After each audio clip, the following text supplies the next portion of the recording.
20 meters.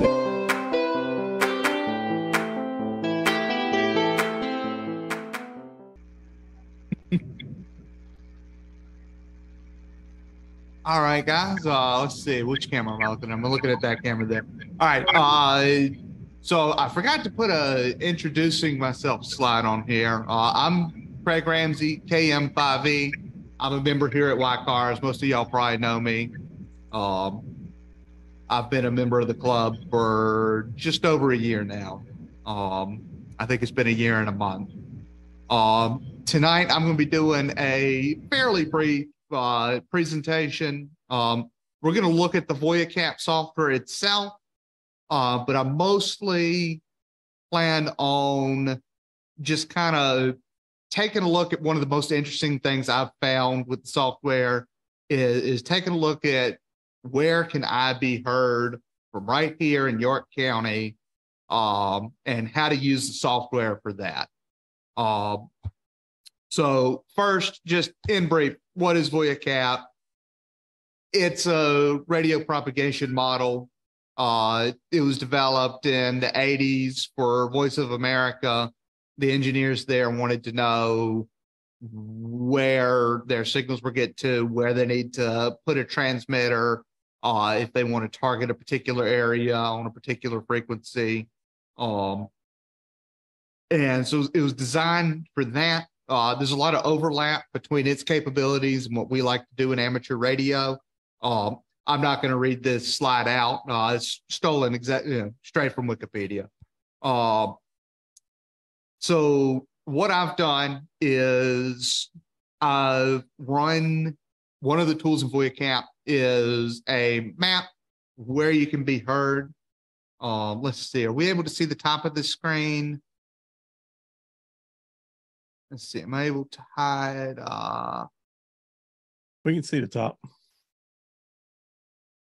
Okay, there we go. I'll move that down to the bottom, so that I can see it. All right. So one of the tools in VOACAP is basically it's a map that says how strong you can be heard. The various colors. This kind of orange color here is about S8. Down here, we're in about S7, S5, and these are kind of S1 through S4. The colors don't exactly correlate to S units as you'd see it on your radio. So what I have here is 3.7 megahertz, 80 watts CW. So that's assumed. So the software, when you tell it, hey, I have a 100-watt radio, it assumes you're going to have some impedance mismatches, and it assumes that you're going to have some losses in your coax, et cetera, et cetera. So this is really a map of where can I be heard, and we'll start just after sunset on 80 meters.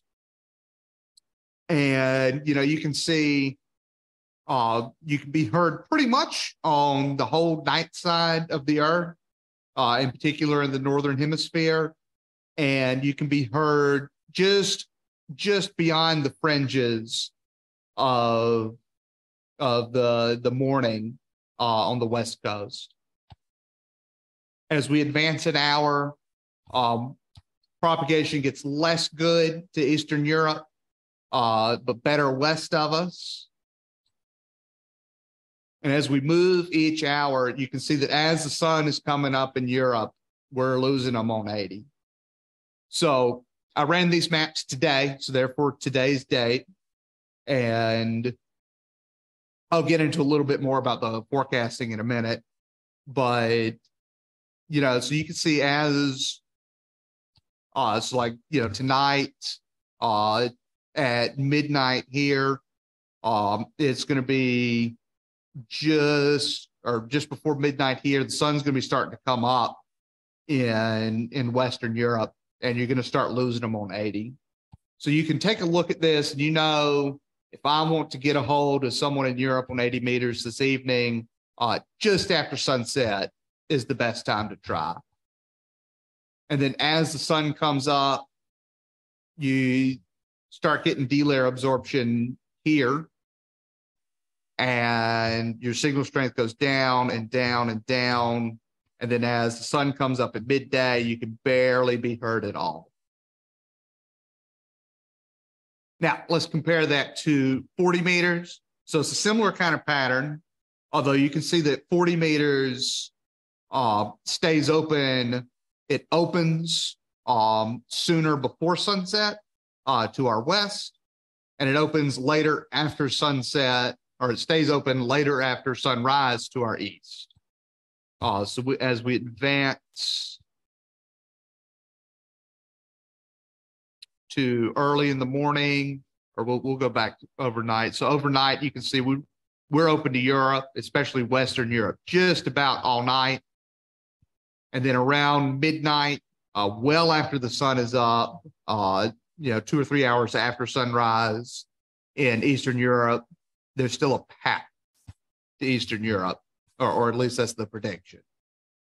And then you can see 40 meters as the sun comes up over the East Coast, 9, 10 in the morning, 11 in the morning.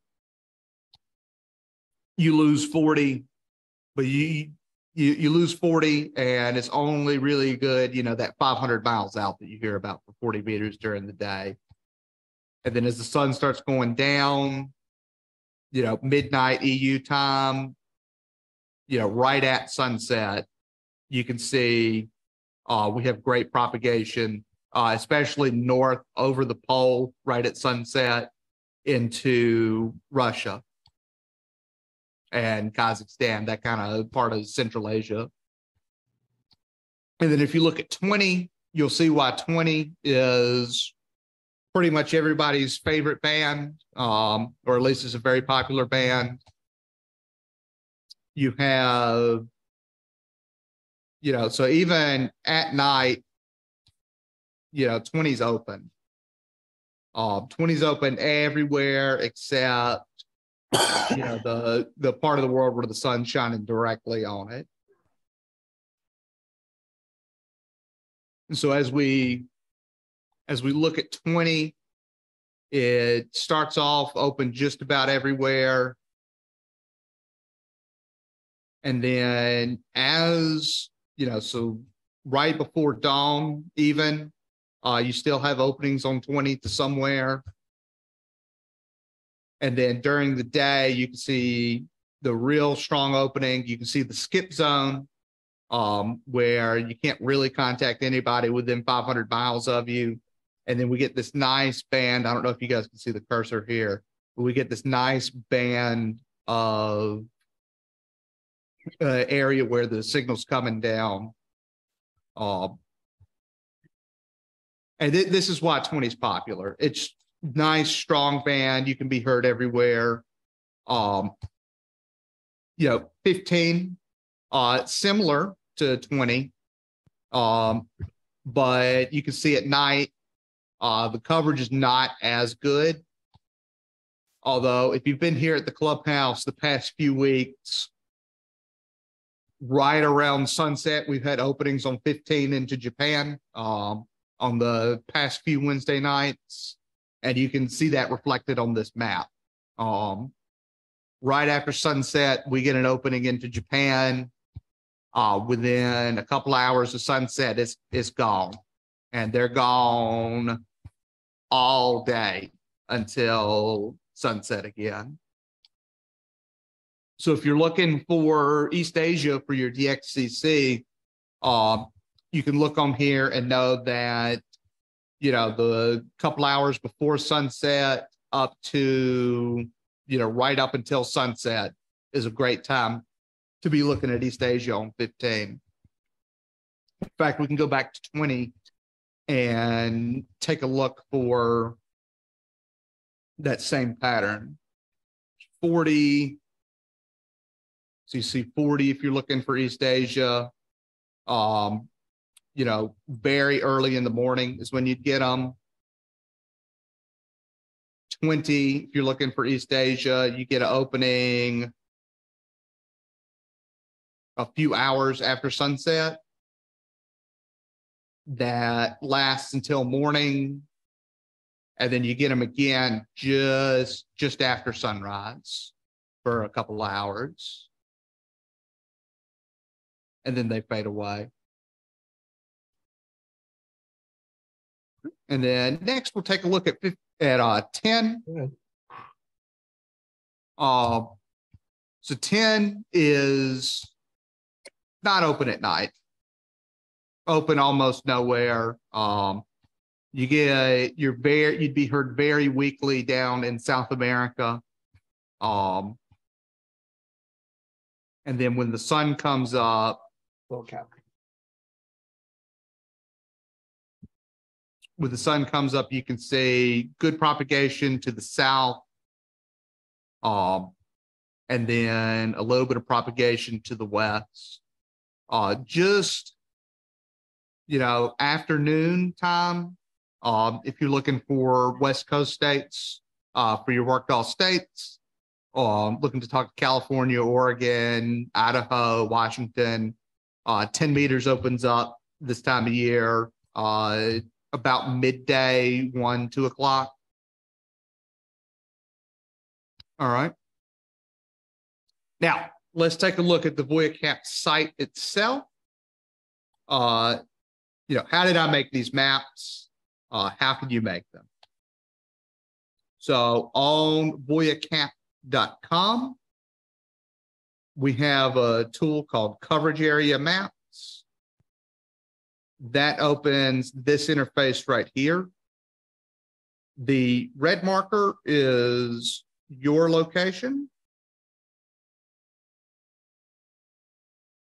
The blue marker would be the location of someone you wanted to talk to. We'll pick Paris or thereabout as a for instance. In terms of making the maps, the tool is down here at the bottom, and it is, got to move this dock up to the top. It is the SDBW map. That's the signal intensity map. So we have a few settings for that. They're laid out a little bit funny. We can pick our mode here. We'll stick with CW, and we will stick with 100 watts. We can go to settings. This is where we choose our band. We'll take a look at one of the ones I didn't pull the map for. We'll take a look at 17, and it's about 2300 now. And then we select SBDW map. It opens a new tab. Roll it up, baby. And here it is. So right now, if you hopped on the radio on 17, you could expect to be heard South America, out west, and then also a lot of ocean here in the Atlantic.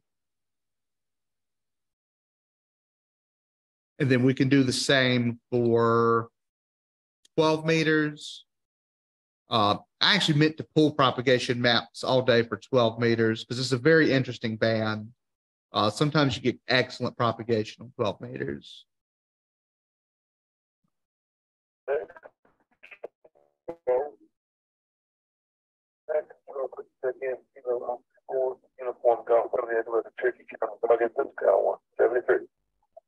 So there's, on 12 meters right now, you can see similar to 17. Skip zone's a lot further away though. One thing I'll note is, especially on 20 and above, we tend to get really good propagation into the central part of Africa. It is too bad that there aren't more hams in that part of the world, because we have great openings to Africa just about every day.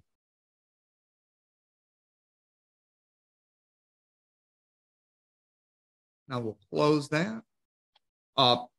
As an aside, how did I make all those pictures? I didn't want to go through manually download all those, so I wrote a Python script.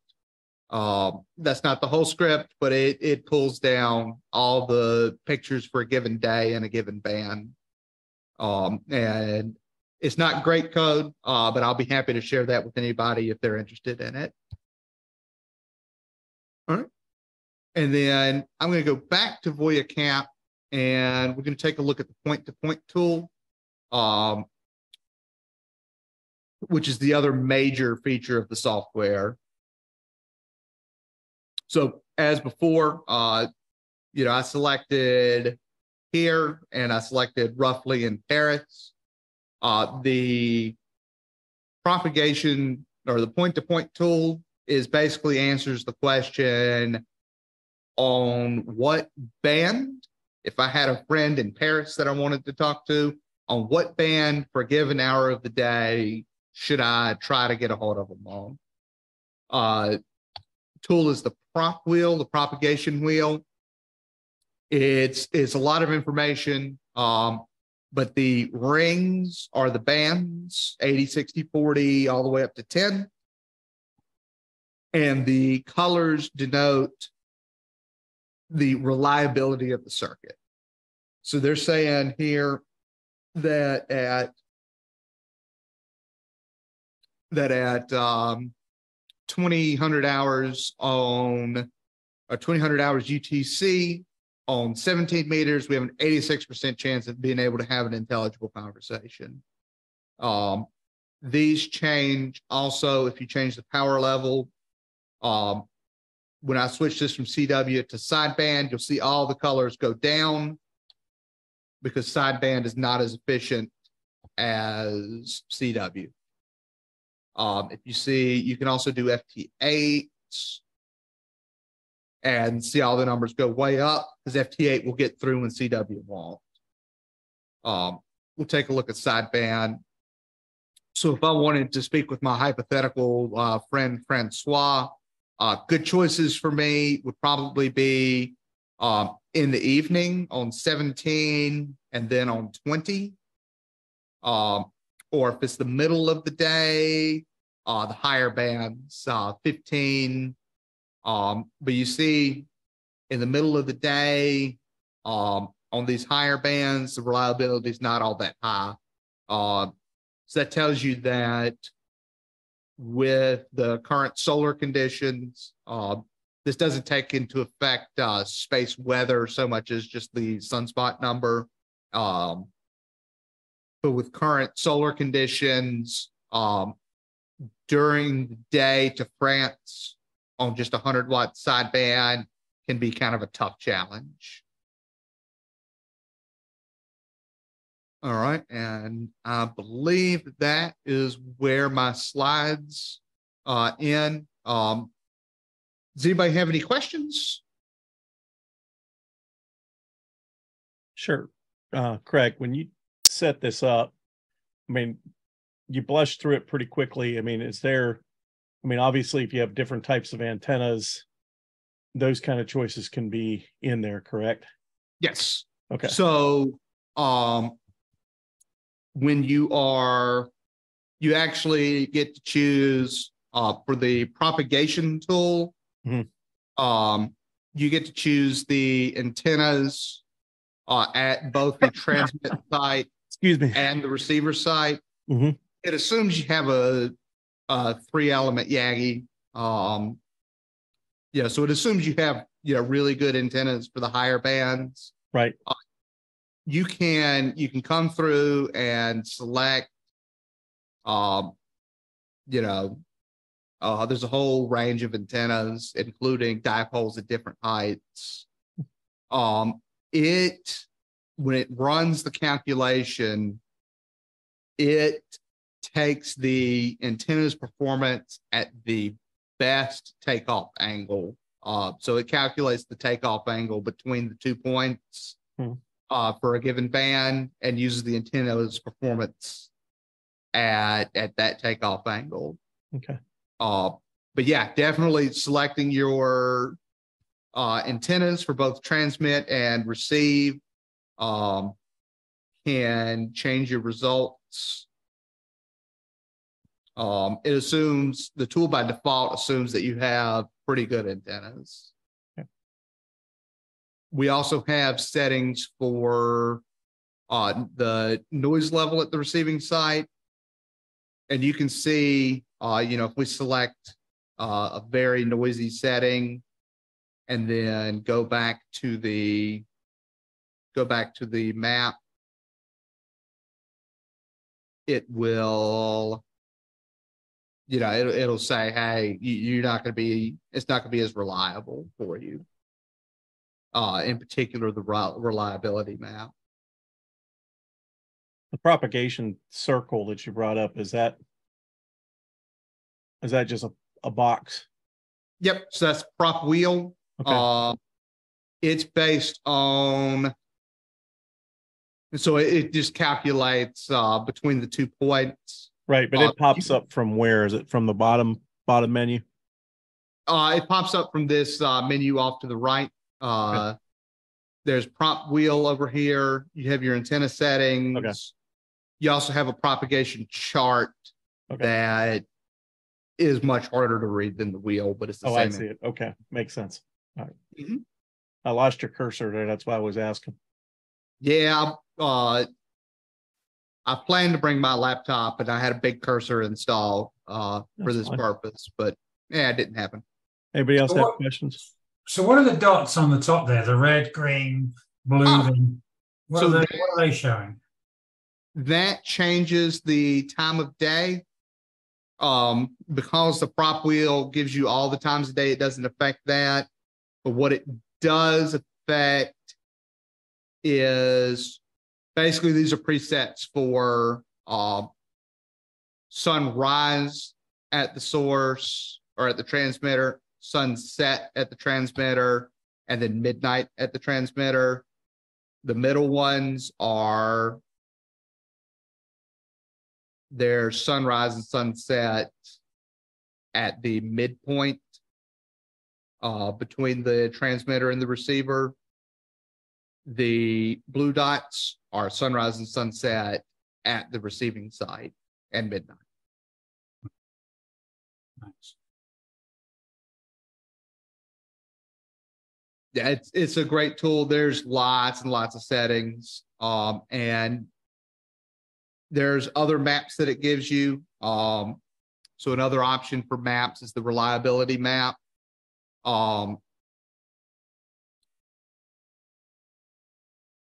This is very similar to the signal strength map, but it takes into account the noise setting at the reception site. And it also is, instead of a raw measure of signal strength, it is how likely is it that I'm going to be able to communicate with this site. So it's kind of a flipped version of the propagation wheel. It's taking a slice in time and putting it on a map instead of taking a single position of the map and giving you all the time. But it's for looking at propagation, I prefer the signal strength map to the reliability map. But it does take more into account.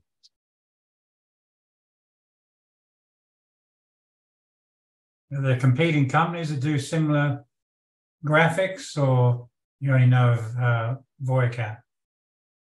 What was the question? Yeah, are there other companies that do presentations, does this kind of demonstration, or is it just you only know VOACAP?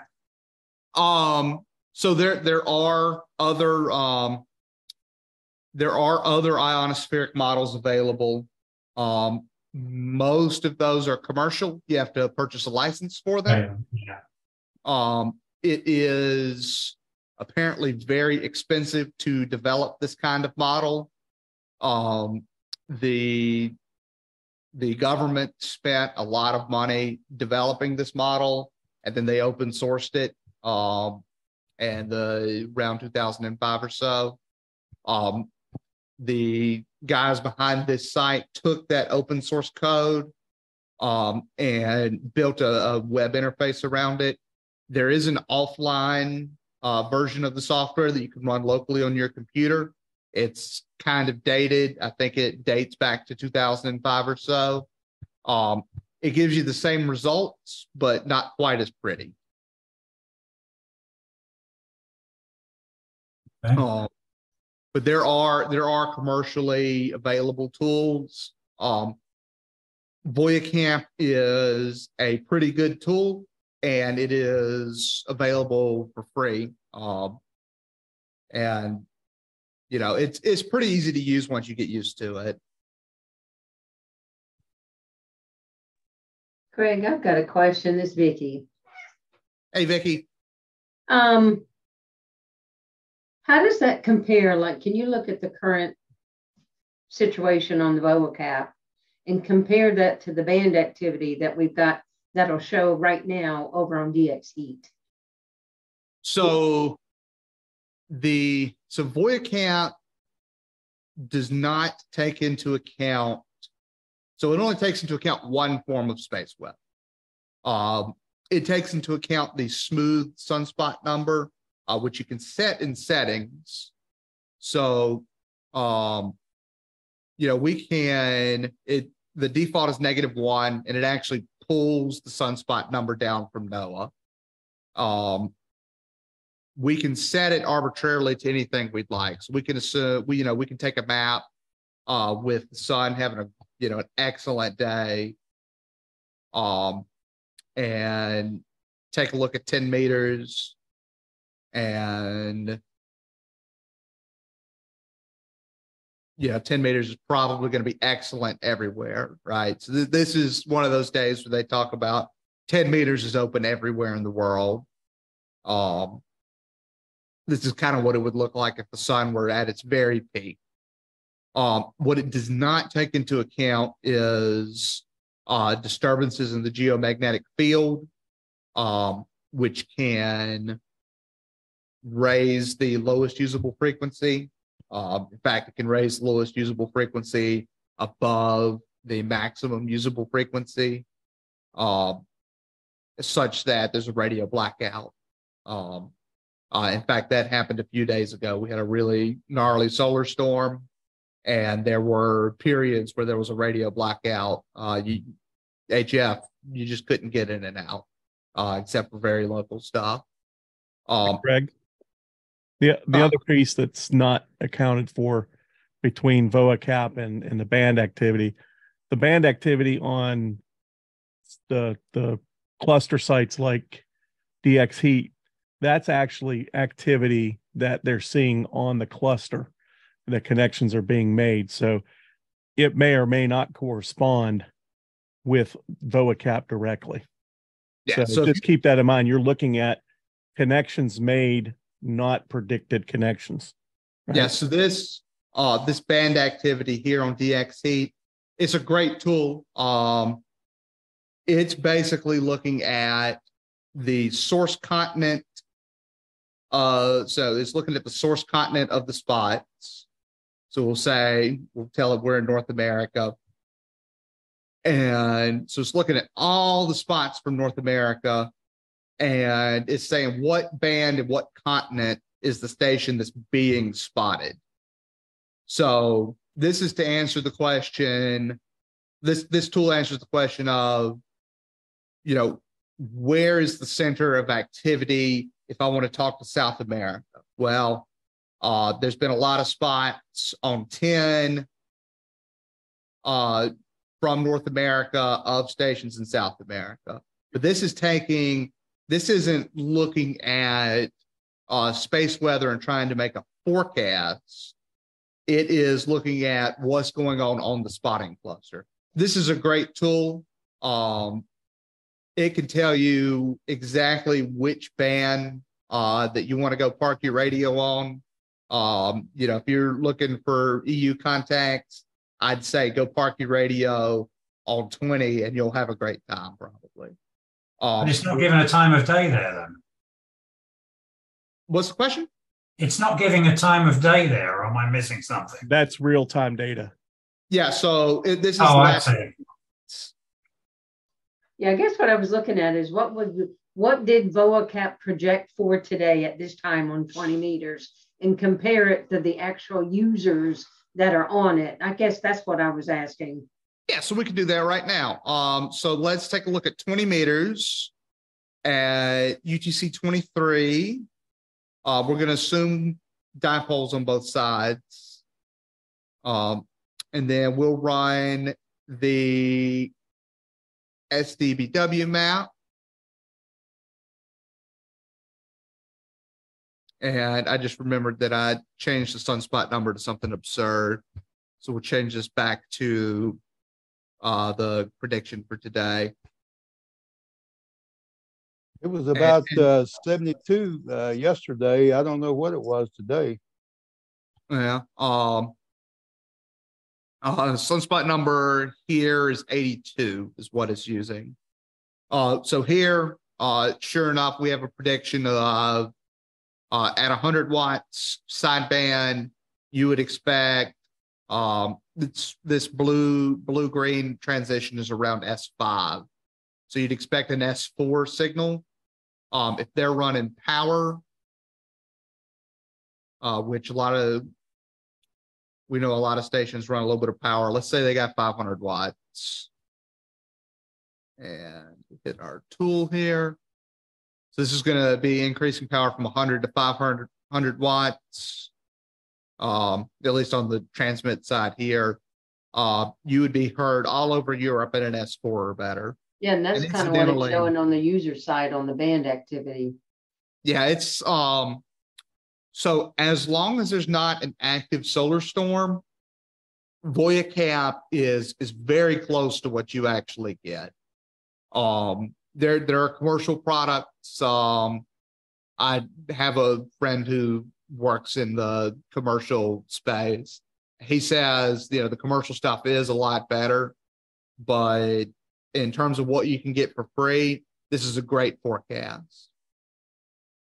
And most of it matches your intuition, right? You know that 20 on a decent day is open pretty much anywhere, especially if you have a little bit of power and a good receive antenna. And sure enough, when we look at the map on 20 meters, that bears out.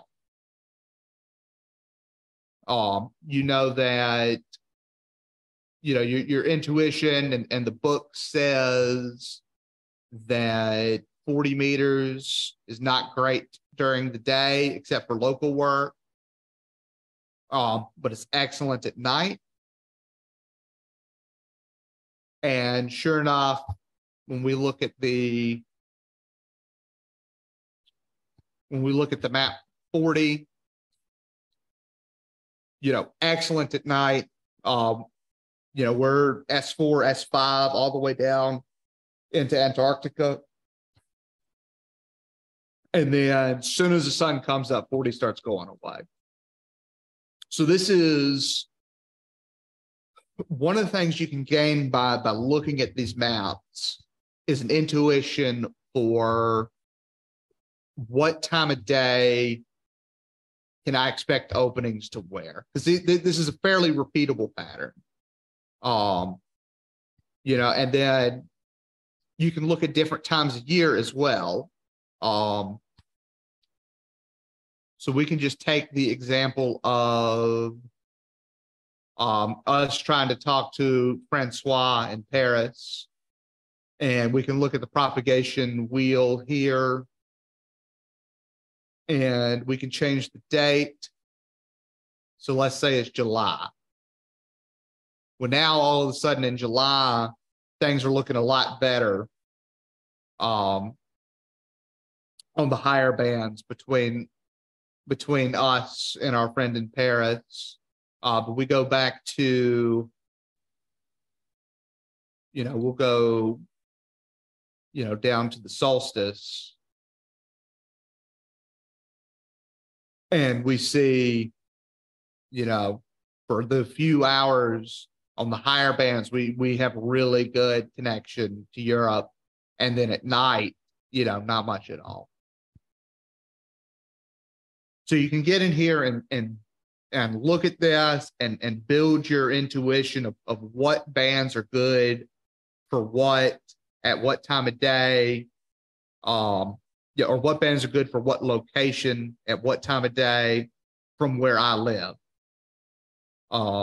Because you can see someone in California is going to have a much different experience trying to talk to our friend in Paris as we do, or even someone in South America. And this propagation wheel updates as you move the transmitter and receiver sites around. And then you can also see, you hear about the mid latitudes having really good performance. You can see that, south of here, around the equator, he's got strong signals into Paris just about all day, whereas further north, the propagation's not as good. That's one reason why you hear South American stations all the time on the higher bands. Some of it has to do with time of day being roughly the same between us and them, but a lot of it has to do with they're at a low latitude and they have openings to just about everywhere all day. In fact, we can take a look at a map from Brazil.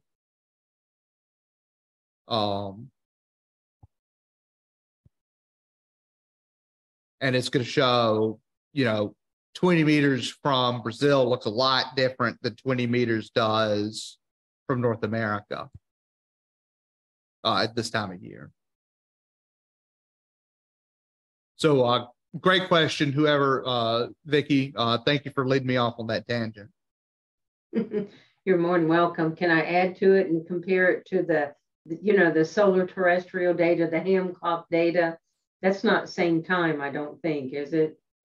Right. So you have to temper this with other space weather. So if there's a bad solar storm, you can throw this data right out the window. Propagation is going to be much poorer, or perhaps much better to other places, as the ionosphere gets charged up differently because of the moving magnetic field. It really depends. But assuming calm space weather, VOACAP is accurate, or accurate enough for most people's purposes. And then you'll note that it also, you can kind of get the bearing of the short path and long path between 2 points as well with this tool. And then if you look down here, it actually tells you how far the path is. And this is the reason there's a range here is this is the RF path and not just the path over the ground. And it tells you the location of the midpoint and then also the midpoint of the long path. Well, will it show long path propagation as well? So it actually takes, when you run the map, you can run it with long path with this here. And you can see long path between here and Paris doesn't look good. You get a little bit of it right at midday on the higher bands. But well, it's 80% around the world or 90% around the world. So yeah, it's a long way. If you look at something, Australia, East Australia, the long path and short path. So there's the long path. And if you look here on the short path, you may look at 2300 and say, hey, looks like there's no path open to Australia. But if you look at the long path, you see that there's a weak circuit, only 17% reliability. But something that may be worth taking a shot at, especially if you have a beam or something that you can point on the opposite direction.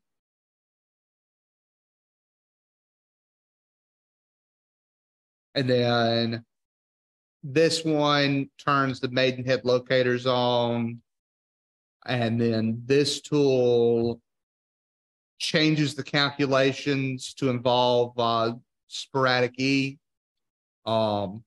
which is not always available, but you can toggle between the two and see that, you know, there is a chance that, you know, if there's some sporadic E, it increases your odds of being able to make the circuit.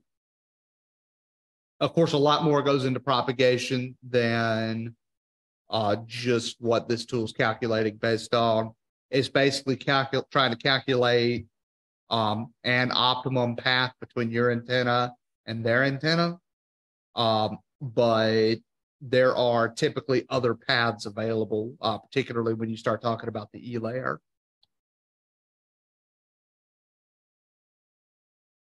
All right. And are there any other questions?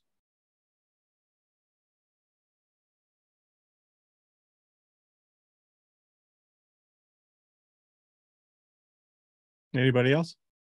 Has this been common knowledge at the club for some time now, or it's just some really? Boy, well, it's something I think really interesting as you start to get your licenses and working DX. Boy, it's it's an invaluable tool for it truly is. When I did the presentations on hunting DX and contesting, I bring this in. I didn't do a demonstration of it because it takes an hour to demonstrate it versus a whole thing. But VOACAP is a very useful tool, especially for DX hunters. And a lot of people ask me, well, how do you know to talk to Australia at 4 o'clock in the morning during the summer? Well, it's because I've experienced it and I've used this program before. So it's a very valuable tool. And Craig, thank you for bringing it and showing it to everybody. So anybody else have questions? Yeah, this is Walt. I see this as being a very valuable tool myself because, I've been on trying to go over to Europe and whatnot, say in the middle of the day, and I shouldn't be trying it on the band I was on, so this is going to be a big help, I believe. Appreciate you doing it, Craig. Yeah, just that propagation wheel tool is fantastic, especially if you have some DX friends, or if there's a particular country you're hunting for, or if there's a DXpedition somewhere. I know there's a group in West Kiribati, which is right around there. For the group in West Kiribati, and I'll drop this down to 100 watts. During the night, you're actually looking at pretty decent openings here in the morning down on 20 meters. And then again, kind of in the mid-afternoon here, right around noon, we start getting some good openings on the higher bands. Probably the best opening all day is 17 meters around 1400, which is about 10 in the morning here I forget the call sign, but they're in West Kiribati. It's T30 UN. That's the ones, T30 UN. Yep. Yeah, I worked them on 17 the other day. Yeah, I got them on FT8 a couple of times this part of the day on these higher bands.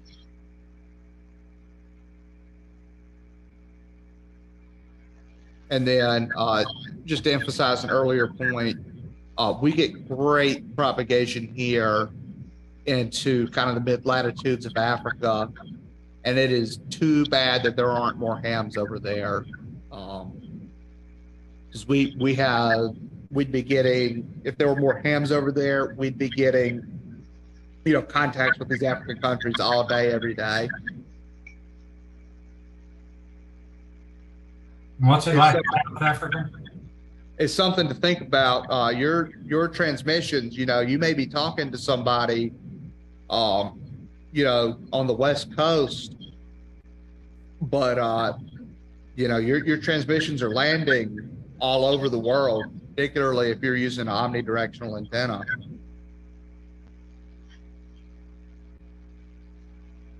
And someone had a question. I interrupted them. Go ahead. Yeah, well, I was going to say, what's it like down in South Africa? There's probably a few more ham radios down there. Yeah.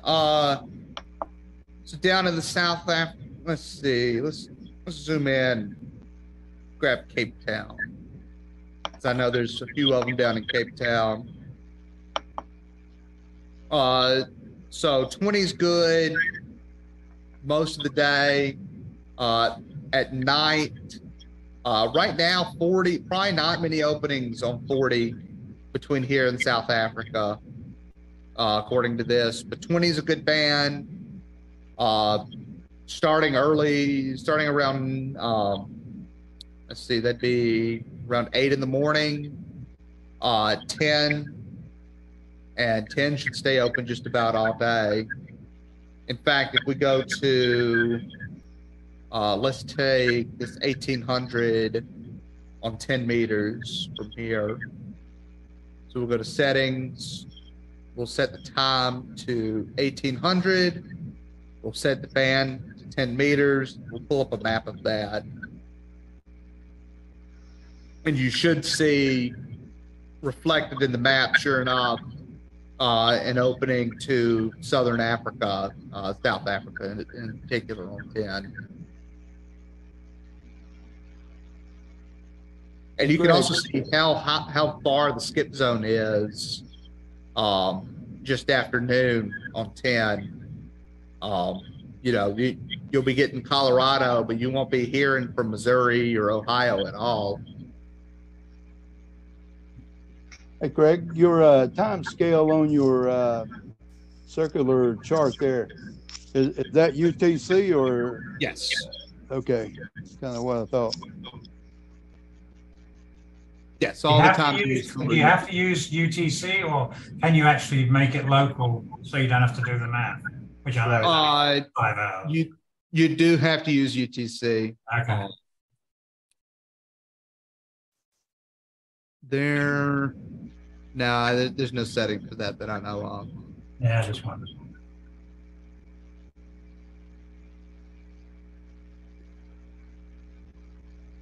Yeah, you've probably struggled watching me do basically the arithmetic here, subtracting 4 from each of these. Wow.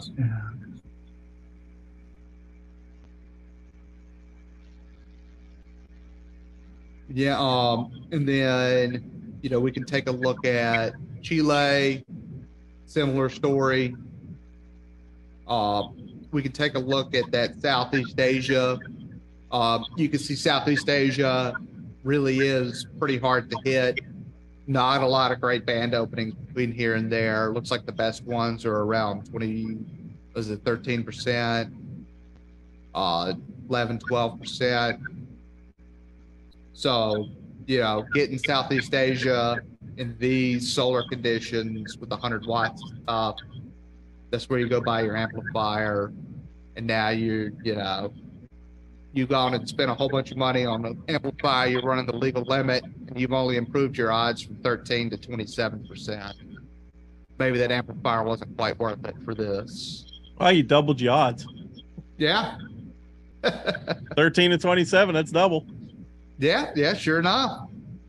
Well, and because it's directly over the pole for us, Southeast Asia, China, Micronesia, all those locations are very difficult because you have that big bunch of magnetic interference at the pole. So,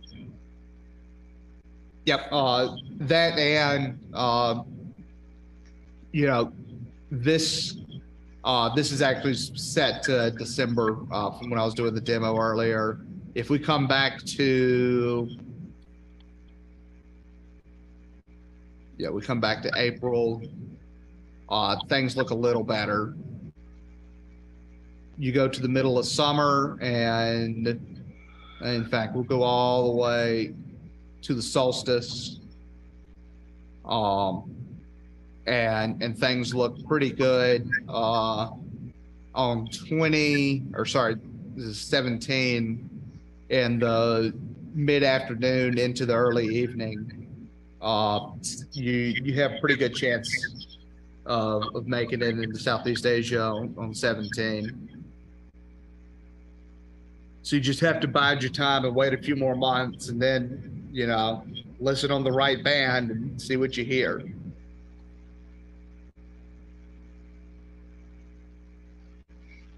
The clusters and VOACAP are your friends, right? Watch sure the clusters and then, you know, look at VOACAP, because when you look at like DX heat, you can figure out if you put North America there and start looking at the call signs for land. If the people are hearing them in for land, then there's a good chance you might be able to hear them. And then, you know, it's whether your signal gets there or not, kind of thing.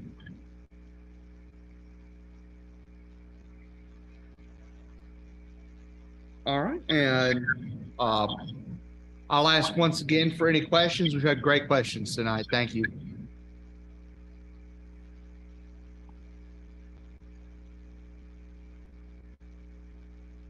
All right, we'll go on once, twice. All right, well, thank you so much for the questions. I was really relying on questions to kind of get into the tool. I'll flip through just real quick. I'll flip through some of these slides one more time without comment. So here's 80. It's the sun. Yeah, there's 80 again. And then we'll move down to 40. And then 20. You can see a lot more on 20.